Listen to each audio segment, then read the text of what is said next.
Odumegwu Ojukwu was not the first secessionist, say the first Nigerian secessionist.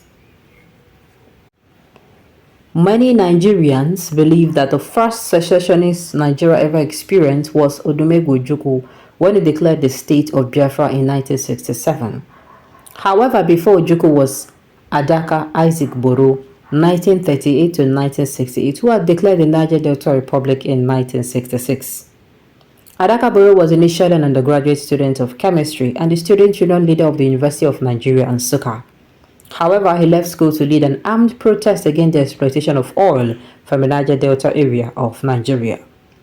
According to him, the oil exploitation benefited the federal government and the Eastern Regional Government, whose capital is located in Enugu. In his opinion, a larger share of the proceeds of the oil should be given to the people of Niger Delta because the oil was drilled from the region.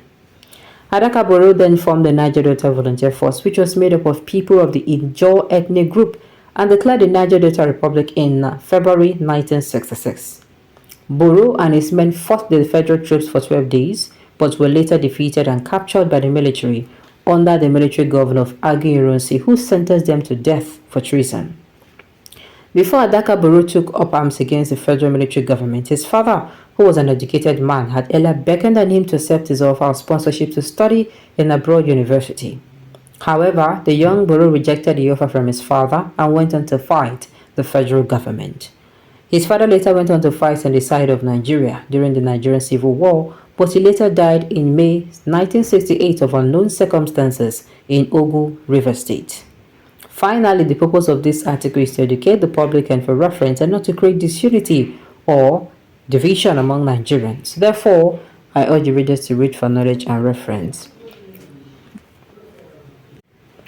So this particular issue now, they're telling us that Ojukwu, I'm actually hearing this for the first time. Like, this is all new to me. So there was actually somebody who actually took up arms against the federal government before Ojukwu came into the picture. Wow. Maybe I can now even say why Niger Delta, they know they even agree, say, they know they won't join, they know they won't make you join them. You know, if you call the bed, they go say, no, because they go in our own. Those people, no be today, then start. No be today. Make we talk true. No be today, those people started the J.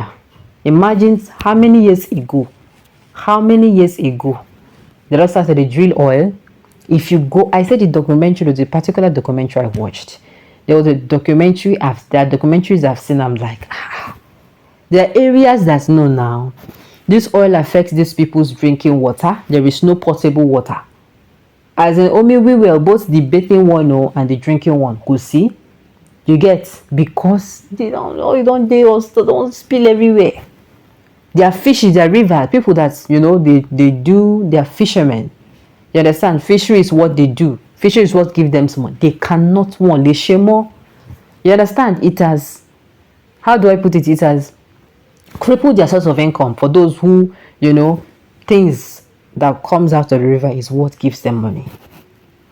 So maybe today this fight starts, and I'm actually like, this is actually I know I like history. I like history. This is a new one for me. So the Idos are doing what they forbid Niger Delta region from doing. So Iransi sentenced Boro for succession but failed as head of state to put Tra, Kaduna, and Zogo to first coups. I don't understand. The person that wrote this article knows that if people will come and start. Now I make a say now for education. But it's not here no go kuku hear word. First secession attempt in Nigeria was that of the northern region of Nigeria, led by Ramat Moritala Mohammed in 1966, following the coup d'etat of January 15, 1966, and promulgation of Decree Number 37 of 1966 by Ironsi. The North designed and hoisted their flag, which lasted for about 48 hours before they were dissuaded by the British High Commissioner.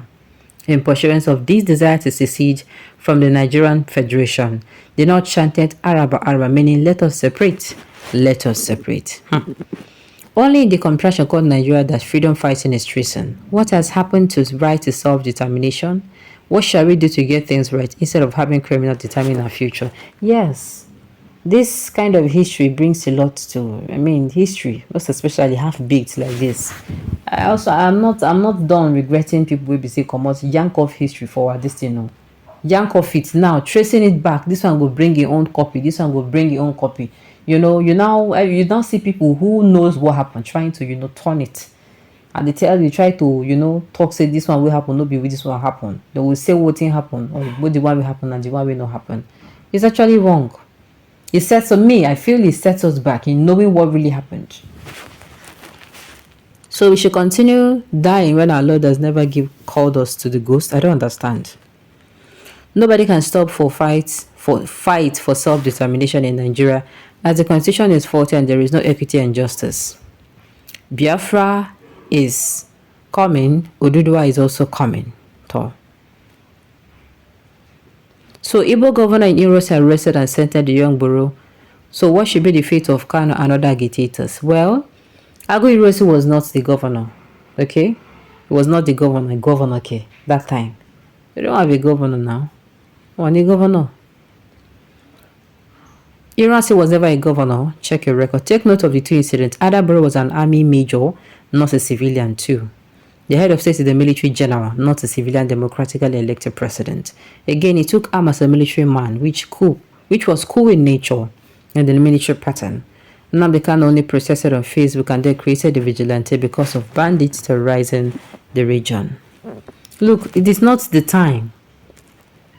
It is not time to come out, and actually start comparing and contrasting.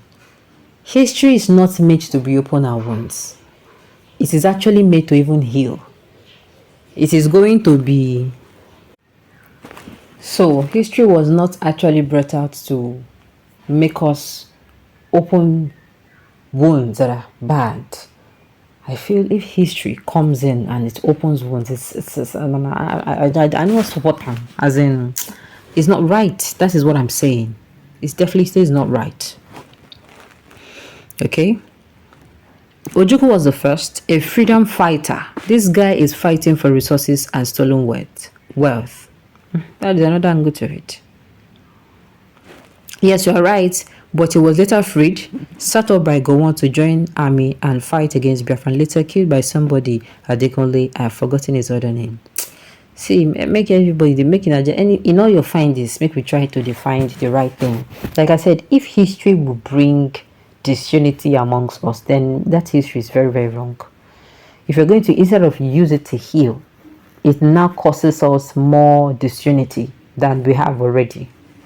I know they're in support of that one. No?